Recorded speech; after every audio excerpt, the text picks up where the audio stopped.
Sa bundok ng Sinai. Ikalabing-siyam na kabanata. Umalis ang mga Israelita sa Refidim at pumunta sa ilang ng Sinai. Doon sa harap ng bundok sila nagkampo. Ikatlong buwan ito mula nang lisanin nila ang Ehipto. Umakyat si Moises sa bundok para makipagkita sa Diyos. Tinawag siya ng Panginoon doon sa bundok at sinabi, "Sabihin mo ito sa mga Israelita na mga lahi ni Jacob.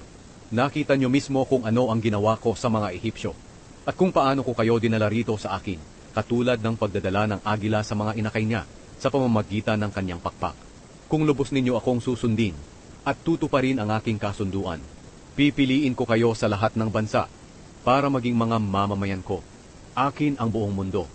Pero magiging pinili ko kayong mamamayan at magiging isang kaharian ng mga paring maglilingkod sa akin. Sabihin mo ito sa mga Israelita."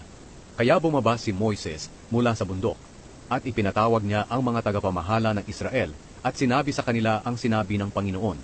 At sabay-sabay na sumagot ang mga tao, "Susundin namin ang lahat ng sinabi ng Panginoon." At sinabi ni Moises sa Panginoon ang sagot ng mga tao. Sinabi ng Panginoon kay Moises, "Darating ako sa iyo sa pamamagitan ng makapal na ulap para marinig ng mga tao ang pakikipag-usap ko sa iyo at nang lagi silang magtiwala sa iyo." At sinabi ni Moises sa Panginoon ang sagot ng mga tao. At sinabi sa kanya ng Panginoon, "Puntahan mo ang mga tao at sabihin sa kanilang linisin ang sarili nila ngayon at bukas. Kailangang labhan nila ang kanilang mga damit. Siguraduhing handa sila sa ikatlong araw. Dahil sa araw na iyon, ako, ang Panginoon, ay bababa sa bundok ng Sinai, nakitang-kita ng mga tao. Maglagay ka ng tanda sa paligid ng bundok, kung hanggang saan lamang tatayo ang mga tao. Sabihin mo sa kanila na huwag silang aakyat o lalapit sa bundok. Ang sino mang lalapit sa bundok ay papatayin, tao man o hayop.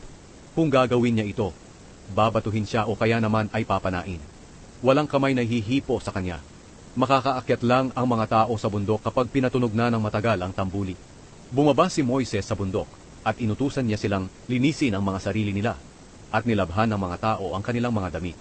Sinabi ni Moises sa kanila, "Ihanda ninyo ang mga sarili ninyo para sa ikatlong araw. Huwag muna kayong makipagtalik sa inyong asawa." Kinaumagahan ng ikatlong araw, kumulog at kumidlat, at may makapal na ulap na tumakip sa bundok, at narinig ang malakas na tunog ng trumpeta. Nanginig sa takot ang lahat ng tao sa kampo. Pagkatapos dinala ni Moises sa labas ng kampo ang mga tao para makipagkita sa Diyos, at tumayo sila sa paanan ng bundok. Nabalot ng usok ang bundok ng Sinai, dahil bumaba roon ang Panginoon sa anyo ng apoy. Pumaitaas ang usok kagaya ng usok na nanggaling sa hurno, at nayanig ng malakas ang bundok. At lalo pang lumakas ang tunog ng trompeta. Nagsalita si Moises at sinagot siya ng Panginoon sa pamamagitan ng kulog.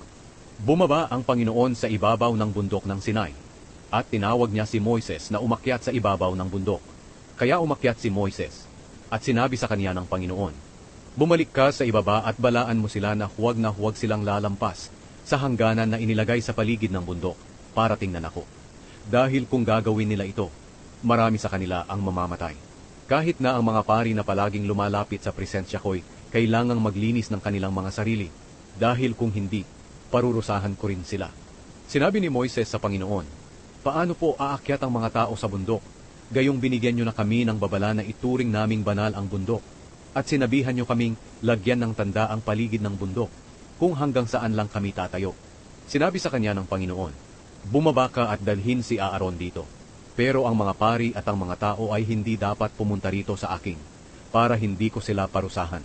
Kaya bumaba si Moises at sinabihan ang mga tao.